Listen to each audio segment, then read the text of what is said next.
A novela A Terra Prometida, que estreia amanhã aqui na Record, vai contar como foi a conquista da Terra Santa. O Jornal da Record foi até Israel para mostrar os cenários dessa história. Você vai conhecer o palco da primeira grande batalha, a disputa por Jericó, a cidade mais antiga do mundo.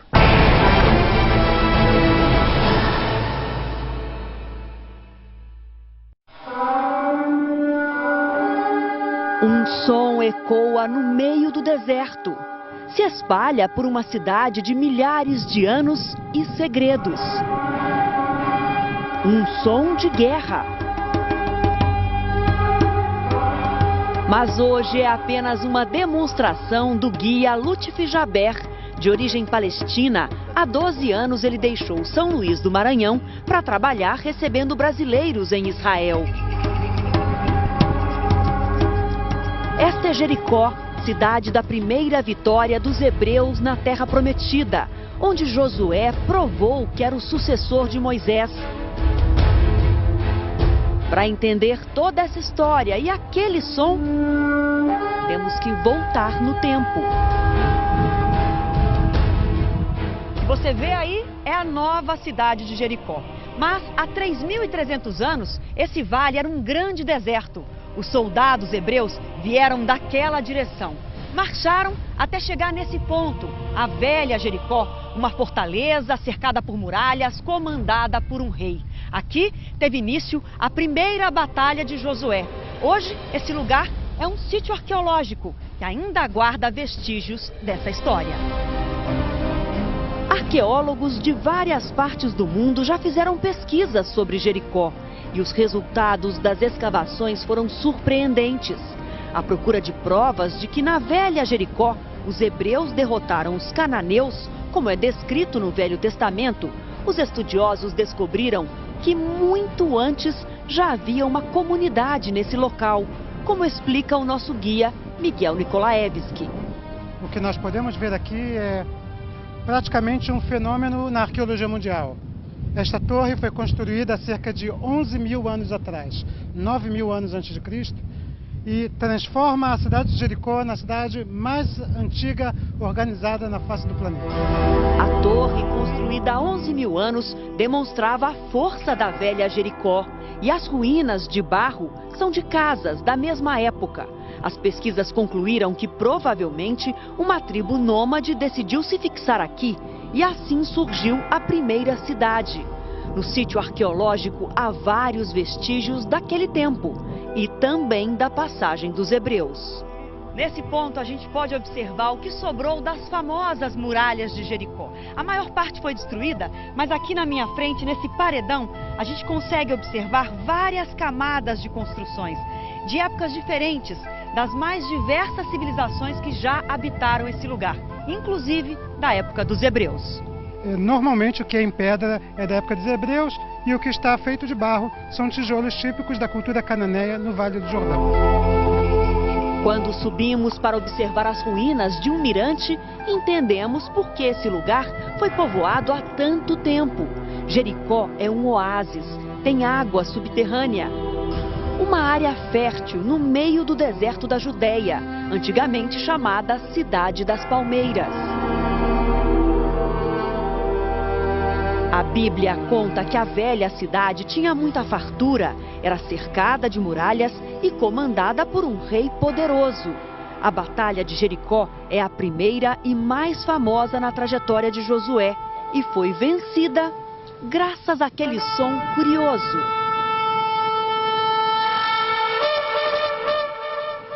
Aqui na cidade, eles vendem esse instrumento, o chofar, feito com chifres de carneiros e outros animais. Foi com o som desse berrante que os hebreus conseguiram estremecer as muralhas de Jericó. O símbolo daquela das muralhas de Jericó, o chofar. Símbolo da vitória. O símbolo da vitória, é isso.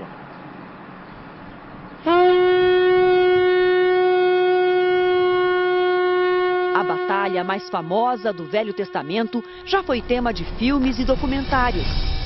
Durante 7 dias, os sacerdotes tocaram o chofar. E seguindo a Arca da Aliança, o exército hebreu marchou ao redor das muralhas de Jericó. No último dia, Sob o comando de Josué, o som do chofar ecoou mais uma vez e as muralhas desabaram.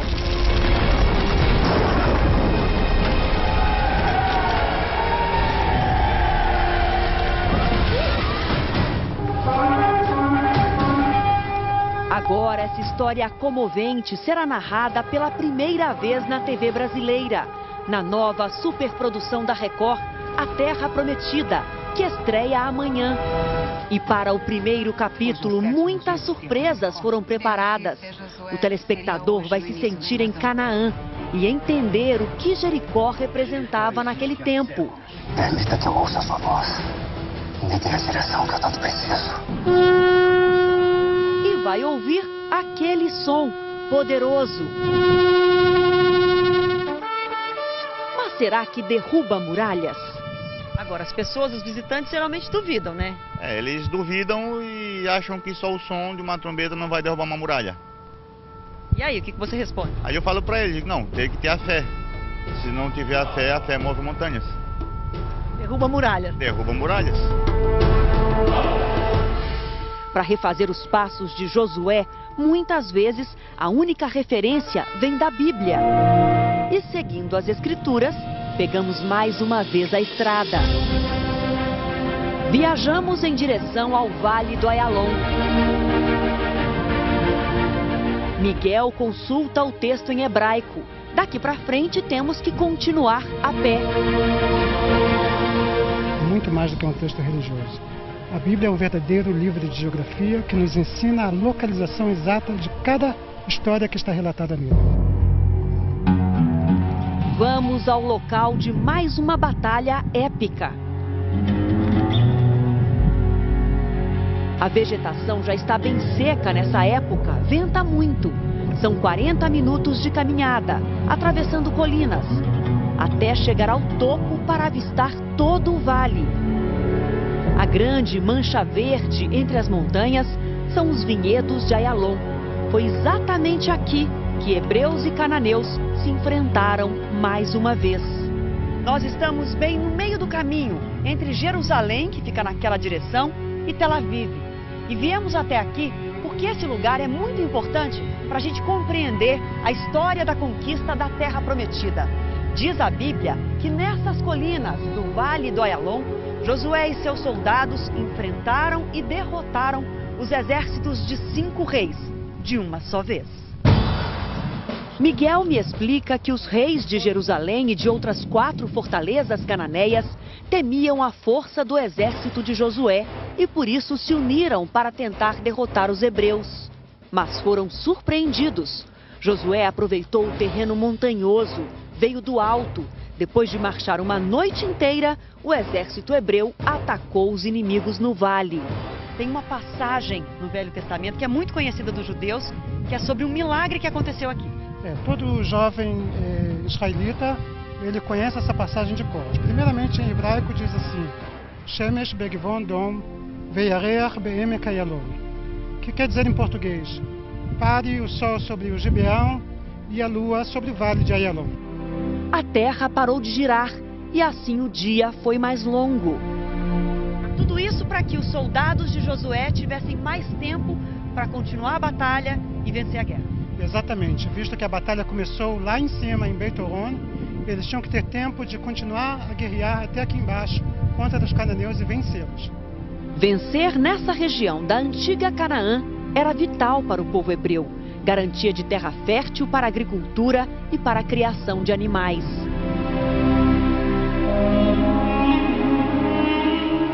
Ayalon tem ainda um outro lugar importante para conhecermos, que guarda um mistério. Nesse lugar, a Bíblia descreve um segundo milagre aqui no Vale do Ayalon. E tem a ver com essas pedras que estão aqui atrás da gente, até hoje, um enigma para os pesquisadores. Que pedras são essas, Miguel? Pois bem, estas pedras são pedras vulcânicas. Elas não são comumente achadas na região. Este é um fenômeno geológico único nesta região. A Bíblia fala que naquele dia Deus mandou grandes pedras dos céus para matar os inimigos do povo de Israel. Dia da Batalha de Ayalon. Exatamente. E também diz que naquele dia morreram mais por causa das pedras que caíram dos céus do que em batalha. São pedras vulcânicas numa região sem nenhum vulcão. Tanto em Ayalon como em Jericó, Josué liderou as batalhas, mas não venceu sozinho. Contava com a ajuda divina. Para quem tem fé, isso só poderia acontecer nessa terra santa. A Terra Prometida estreia amanhã, logo após a novela Escrava Mãe. Você não pode perder.